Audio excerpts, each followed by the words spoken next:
Van ಹತ್ರ ಇದ್ದಾಗ ಉಂಗ್ರ check ಮಾಡೋದನ್ನೇ ಮರ್ತ್ಬಿಟ್ನಲ್ಲ. ಬರೀ ಡಿಸ್ಟ್ರಾಕ್ಷನ್. ಅಷ್ಟು ಬೇಗ ನನ್ನ ಕಣ್ ತಪ್ಪಿಸಿ ಎಲ್ಲೇ ಕರ್ಕೊಂಡು ಹೋದ್ರು. ಅವ್ರ ಅಮೃತ ಅವ್ರನ್ನ ಎಲ್ಲೇ ಕರ್ಕೊಂಡು ಹೋಗ್ತಿರ್ಬೋದು. ಅಮೃತ ಅವ್ರನ್ನ ಹೇಗೆ ಪತ್ತೆ ಮಾಡೋದು? ಅರ್ಜುನ್ ಅಮೃತ ಅವರ ವಿಚಾರದಲ್ಲಿ ಅಶುಭವಾದ ಸೂಚನೆಗಳು ಸಿಗ್ತಾ ಇದೆ. ನನ್ನ ಊಹೆ ತಪ್ಪಾಗಿರ್ಲಿ ಎಂಬುದೇ ನನ್ನ ಆಶಯ. ಹಲೋ ಅಮೃತ ಅವರೇ, ಎಲ್ಲಿದ್ದೀರಾ? ಅರ್ಜುನ್ ಅವರೇ, ಅದು ಇವ್ರು ನನ್ನನ್ನ ಹಾವುಗಳ ಜೊತೆ ಕೂಡ ಹಾಕಿದ್ದಾರೆ. ಭಗವಂತ, ಈ ಎರಡು ಹೂಗಳಲ್ಲಿ ಇದು ಅಮೃತ, ಇದು ಅರ್ಜುನ್. ಇವರಿಬ್ರು ಯಾವುದೋ ಒಂದು ತೊಂದರೆಯಲ್ಲಿ ಸಿಗಾಕೊಂಡಿದ್ದಾರೆ ಅಂತ ನನಗೆ ಸೂಚನೆ ಸಿಗ್ತಾ ಇದೆ. ಪರಿಹಾರವನ್ನ ನೀನೇ ಸೂಚಿಸಬೇಕು ತಂದೆ.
ಇದು ಏನು ಸೂಚನೆ ನೀಡಿದೆ ಭಗವಂತ? ಅಂದ್ರೆ ಅಮೃತ ಅರ್ಜುನ್ ಬೇರೆ ಬೇರೆಯಾಗಿದ್ದಾರ? ಅಂದ್ರೆ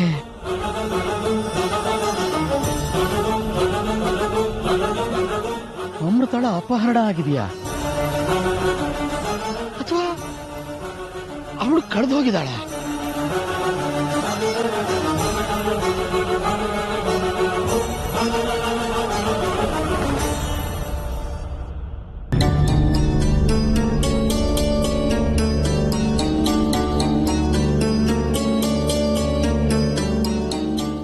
ಶಾಸ್ತ್ರಿಗಳೇ, ನಿಮ್ಮನ್ನ ಎಲ್ಲ ಕಡೆ ಹುಡುಕ್ತೆ, ನೀವೆಲ್ಲೂ ಕಾಣಿಸ್ಲಿಲ್ಲ.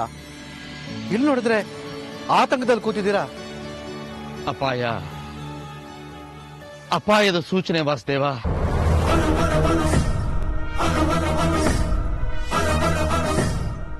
ಅಪಾಯನ? ಯಾರಿಗೆ ಶಾಸ್ತ್ರಿಗಳೇ? ಒಬ್ಬ ಹೆಣ್ಮಗಳು ಅಪಾಯದಲ್ಲಿದ್ದಾಳೆ ವಾಸುದೇವ. ಹೆಣ್ಣು ಮಗಳ? ಯಾರದು ಶಾಸ್ತ್ರಿಗಳೇ? ನನಗೆ ತುಂಬಾ ಆಪ್ತಳು, ನನ್ನ ಮನಸ್ಸಿಗೆ ತುಂಬಾ ಹತ್ತಿರವಾದ ಒಬ್ಬಳ ಹೆಣ್ಮಗಳು ಅಪಾಯದಲ್ಲಿದ್ದಾಳೆ ವಾಸುದೇವ.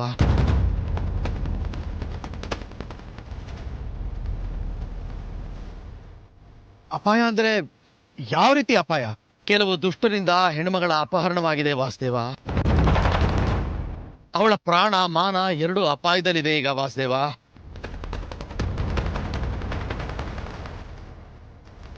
ಭಗವಂತ ಕಾಪಾಡು ಭಗವಂತ.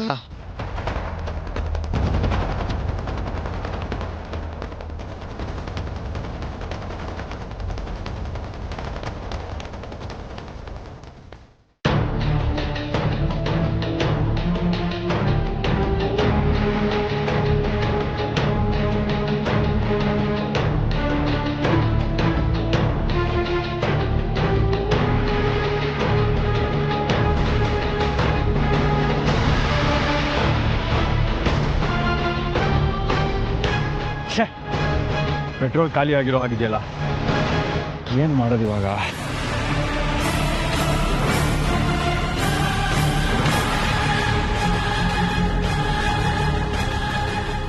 ಅಮ್ಮ ಮೇಲಿನ ಮೇಲೆ ಫೋನ್ ಮಾಡ್ತಾನೆ ಇದ್ದಾರೆ.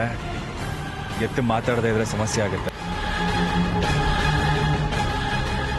ಹಲೋ ಹಲೋ ಅರ್ಜುನ್, ಎಲ್ಲಿದ್ಯೋ? ಯಾಕಮ್ಮ, ಏನಾಯ್ತು? ಯಾಕಿಷ್ಟು ಗಾಬರಿ ಆಗಿದ್ಯಾ? ಅದು ಅರ್ಜುನ್,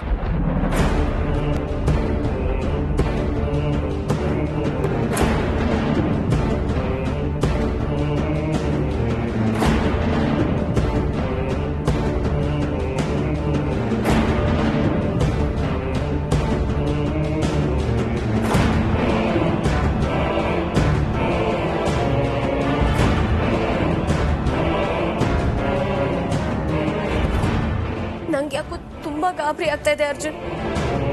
ನೀನು ಅಮೃತ ಜೋಪಾನವಾಗಿದ್ದೀರಾ ತಾನೆ? ಓ ಹಾಗಾ? ಏನಮ್ಮ ನೀವು ಈ ಕಾಲದಲ್ಲೇ ಹಲ್ಲಿ ಶಾಸ್ತ್ರ ಕಾಗೆ ಶಾಸ್ತ್ರ ಅಂದ್ಕೊಂಡು ಸುಮ್ಮನೆ ಗಾಬರಿ ಆಗ್ತಿರಲ್ಲ. ಏನಿಲ್ಲಮ್ಮ, ನಾನು ಅಮೃತವರು ಹಾಗೆ ಬರ್ತಾ ಇದ್ವಿ, ಅವ್ರಿಗೊಂದು ಸರ್ಪ್ರೈಸ್ ಕೊಡೋಣ ಅಂತ ಅನ್ನಿಸ್ತು. ಅದಕ್ಕೆ ಕಾರ್ನಲ್ಲೇ ಸೈಡ್ಗೆ ಹಾಕಿ ಗೋವಾ ಕಡೆ ಹೋಗೋ ಬಸ್ ಹತ್ಬಿಟ್ವಿ.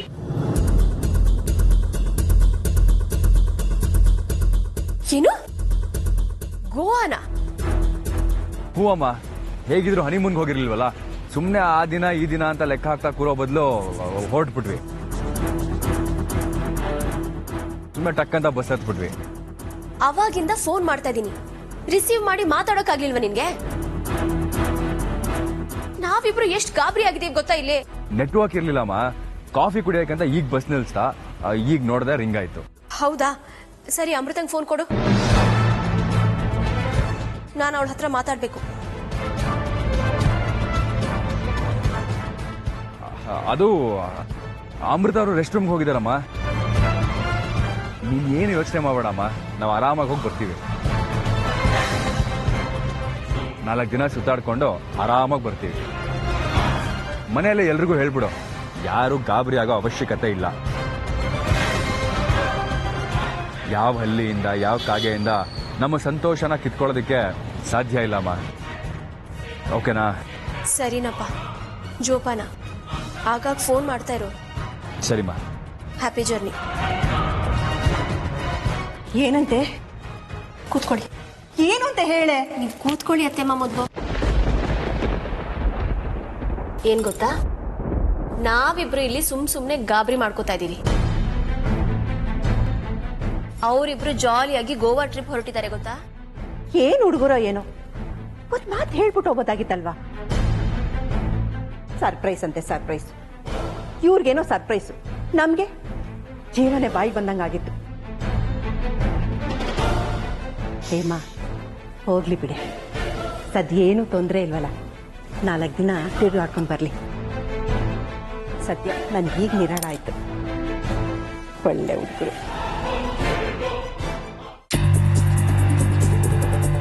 ನೋಡಿ, ನೀವೇನ್ ಮಾಡ್ತೀರಾ ನನಗೆ ಗೊತ್ತಿಲ್ಲ. ನನ್ನ ಹತ್ರ ಟೈಮ್ ತುಂಬಾ ಕಡಿಮೆ ಇದೆ. ನಾನು ಅರ್ಜೆಂಟಾಗಿ ಅಂಡಮಾನ್ಗೆ ಹೋಗ್ಲೇಬೇಕು. ಇವತ್ತು ರಾತ್ರಿ ಫ್ಲೈಟ್ಗೆ ಟಿಕೆಟ್ ಬುಕ್ ಆಗಬೇಕು. ಯಾವ ಕ್ಲಾಸ್ ಆದ್ರೂ ಪರವಾಗಿಲ್ಲ, ಒಟ್ಟಿನಲ್ಲಿ ನನಗೆ ಫ್ಲೈಟ್ ಟಿಕೆಟ್ ಕನ್ಫರ್ಮ್ ಆಗ್ಬೇಕಷ್ಟೇ.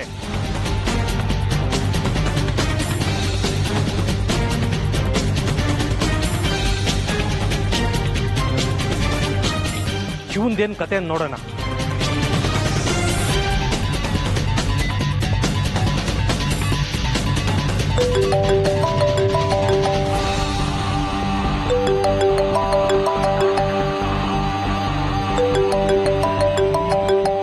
ಹಲೋ, ಹೇಳಿ ಸರ್, ಎಲ್ಲಿವರೆಗೂ ಬಂತು ಕೆಲಸ?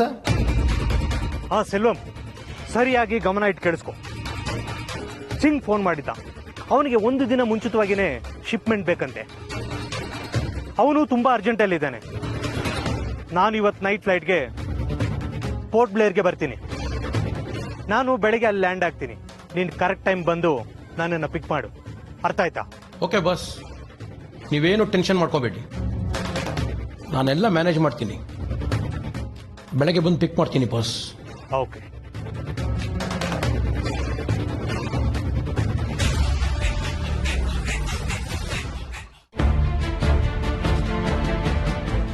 ಏನು ಮಾಡ್ಲಿ ಅಂತಾನೆ ಅರ್ಥ ಆಗ್ತಾ ಇಲ್ವಲ್ಲ.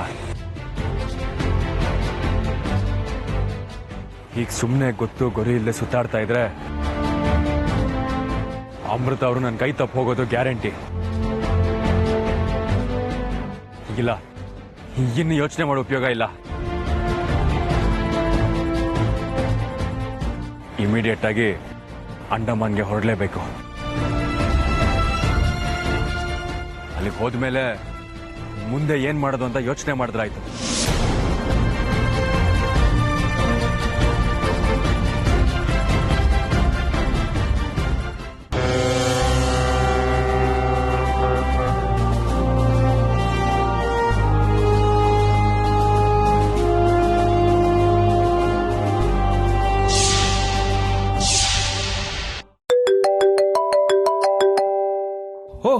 Arjun, hi Arjun, how are you? ಏನಪ್ಪ ಸಮಾಚಾರ? ಅದಕ್ಕೆ ಹೇಗಿದ್ದಾರೆ? ನಂದ ಅದೆಲ್ಲ ಮಾತಾಡೋದಕ್ಕೆ ಇವಾಗ ಸಮಯ ಅಲ್ಲ ಕಣೋ. ನೋಡು, ನಾನು ನಾಳೆ ಬೆಳಿಗ್ಗೆನೆ ಅಂಡಮಾನಿಗೆ ಬರ್ತಾ ಇದ್ದೀನಿ ಕಣೋ. Okay, welcome. ಅಲ್ಲಿ ನನಗೆ ನಿನ್ನ ಸಹಾಯದ ಅಗತ್ಯ ತುಂಬಾನೇ ಇದೆ. ಪ್ಲೀಸ್ ಪ್ಲೀಸ್ ಫ್ರೀ ಮಾಡ್ಕೊಳ್ಳೋ ನನಗೋಸ್ಕರ. ಯಾಕೋ, ಏನಾಯ್ತು? ನಿನ್ನ ವಾಯ್ಸ್ ಕೇಳ್ತಿದ್ರೆ ಮ್ಯಾಟ್ರಿನ ತುಂಬ ಸೀರಿಯಸ್ ಅನಿಸ್ತಿದೆ. ಏನಾಯ್ತು ಅರ್ಜುನ್? ಹೌದು ನಂದ, ಮ್ಯಾಟ್ರ್ ತುಂಬ ಸೀರಿಯಸ್. ಅದೇನು ಅಂದರೆ,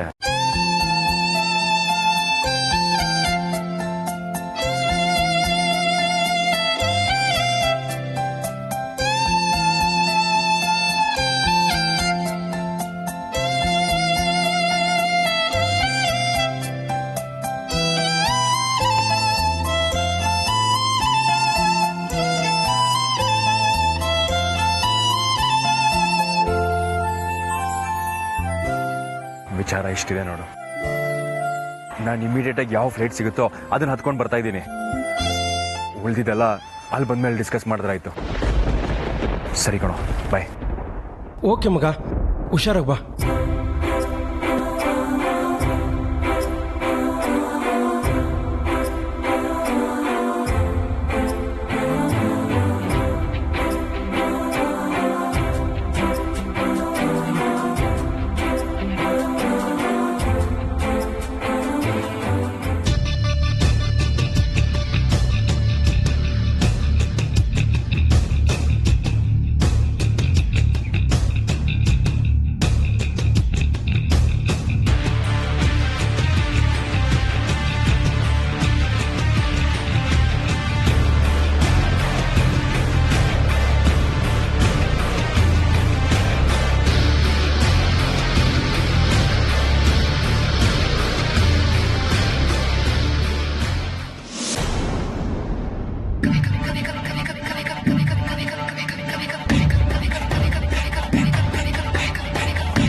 ಎಕ್ಸ್ಕ್ಯೂಸ್ ಮೀ, ಇದು ನನ್ನ ಸೀಟು.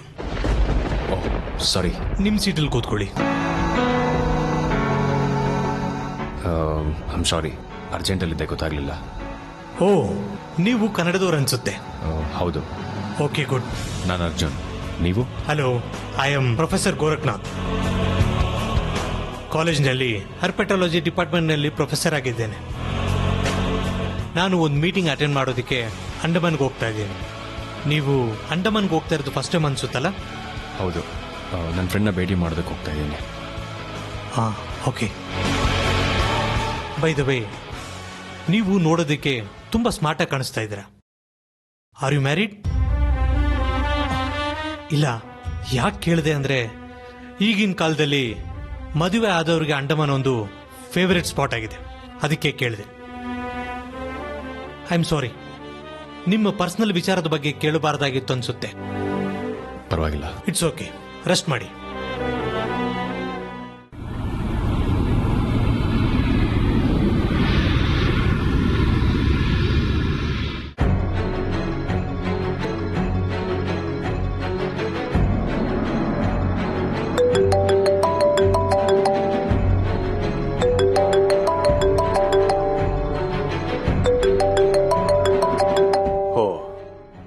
ಮಧು ಕಾಲ್ ಮಾಡ್ತಾ ಇದ್ದಾನೆ.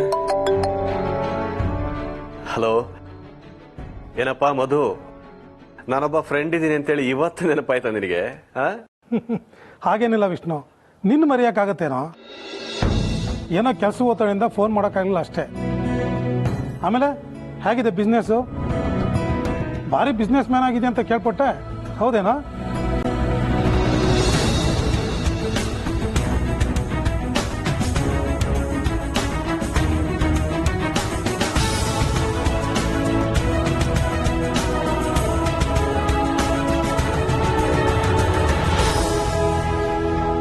ಅದೆಲ್ಲ ಇರ್ಲಿ, ಈಗ ನೀನು ಊರ್ ಕಡೆ ಯಾವಾಗ ಬರ್ತೀಯ ಹೇಳು? ಅಲ್ಲ, ನೋಡಿ ಎಷ್ಟು ದಿನಗಳಾಯ್ತು ಮಾರಾಯ. ಬಿಸ್ನೆಸ್ ಟೆನ್ಷನ್ ನಿನಗೆ ಗೊತ್ತಿದೆಯಲ್ಲ, ಎಲ್ಲ ಬರೋದು. ನೀನು ಬಿಡಪ್ಪ, ಒಂದೊಂದು ಸೆಕೆಂಡ್ನು ದುಡ್ಡಲ್ಲಿ ಲೆಕ್ಕ ಹಾಕೋದು. ನೀನ್ ಬಿಡು ಮಾಡ್ಕೊಂಡು ಬರೋದು ಅಸಾಧ್ಯನೇ. ಹಾಗೇನಿಲ್ವಾ, ಈ ಸತಿ ಸಂಬಂಧದಲ್ಲಿ ಪ್ಲಾನ್ ಮಾಡಿದ್ದೀನಿ, ಮೀಟ್ ಮಾಡೋಣ. ಆದರೆ ಈಗ ನಾನು ಫೋನ್ ಮಾಡಿದ್ದು ಬೇರೆ ವಿಚಾರಕ್ಕೆ. ಬೇರೆ ವಿಚಾರನ ಹೇಳೋ ಮಧು, ಏನ್ ವಿಷಯ? ವಿಷ್ಣು, ನಿನಗೆ ನನ್ನ ಮಗಳು ಮಿನಿ ಪರಿಚಯ ಇದೆ ಅಲ್ಲ? ಮಗಳು? ಹಾ, ಅದೇ ಕಳೆದ ಸಲ ಬಿಸ್ನೆಸ್ ಸಮಿತಿಗೆ ಕರ್ಕೊಂಡ್ ಬಂದಿದ್ಯಲ್ಲ, ಚುರುಕಾಗಿ ಓಡಾಡ್ಕೊಂಡಿದ್ಲಲ್ಲ, ಅವಳು ತಾನೇ? ಹಾ, ಅವಳದು ಈ ವರ್ಷ MBA ಮುಗೀತು, ಬಿಸ್ನೆಸ್ ಜಾಯಿನ್ ಆಗಬೇಕು ಅಂತ ಆಸೆ ಪಡ್ತಿದ್ದಾಳೆ.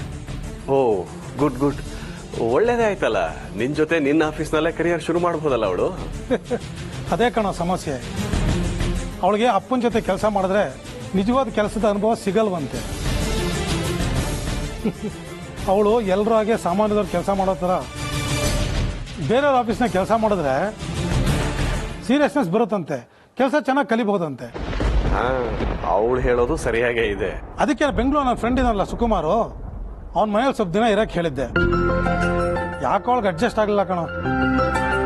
ಅದಕ್ಕೆ ಅವಳನ್ನ ನಿಮ್ಮ ಮನೇಲಿ ಇಟ್ಕೊಂಡು ನಿಮ್ಮ ಬಿಸ್ನೆಸ್ ಅನ್ನ ಇನ್ವಾಲ್ವ್ ಮಾಡಿಕೊಂಡು ಅವಳಿಗೆ ಸ್ವಲ್ಪ ಟ್ರೈನಿಂಗ್ ಕೊಡೋಕ್ಕಾಗತ್ತಾ ಅಂತ ರಿಕ್ವೆಸ್ಟ್ ಮಾಡೋದಕ್ಕೆ ಕಾಲ್ ಮಾಡಿದೆ ಕಣೋ. ಓ, ಕಮಾನ್ ಮಧು, ಅಷ್ಟೇ ತಾನೇ? ಅಲ್ಲ, ಇಷ್ಟು ಚಿಕ್ಕ ವಿಷಯಕ್ಕೆಲ್ಲ ರಿಕ್ವೆಸ್ಟ್ ಮಾಡ್ಕೋಬೇಕೇನ ನೀನು? ಅಗತ್ಯವಾಗಿ ಕಳಿಸ್ಕೊಡು, ನನಗೂ ಖುಷಿನೇ. ನಮಗೆ ಗೊತ್ತಿರೋ ವಿಷಯನ 4 ಜನಕ್ಕೆ ಹೇಳ್ಕೊಡೋದಕ್ಕಿಂತ ಬೇರೆ ಖುಷಿ ವಿಷಯ ಏನಿರುತ್ತೆ ಹೇಳು? ವಿಷ್ಣು, ಥ್ಯಾಂಕ್ಸ್ ಕಣ.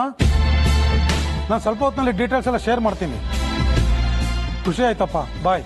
ಓಕೆ, ಬಾಯ್, ಟೇಕ್ ಕೇರ್.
ಗುರುಗಳೇ,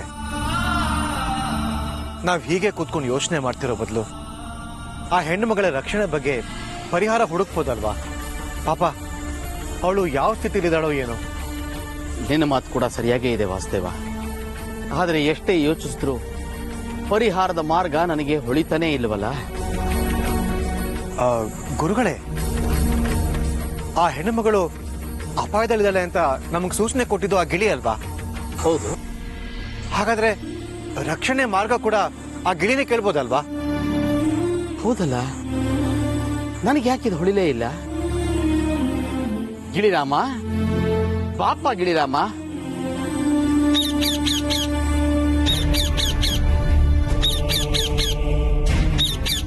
ನಮ್ಮನ್ನ ಈ ಸಂಕಷ್ಟದಿಂದ ಪಾರ್ ಮಾಡಬೇಕಾದ ಜವಾಬ್ದಾರಿ ನಿಂದೆ. ಅದಕ್ಕೆ ಯಾವುದಾದ್ರೂ ಒಂದು ಮಾರ್ಗವನ್ನ ನೀನೇ ಸೂಚಿಸ್ಬೇಕಪ್ಪ.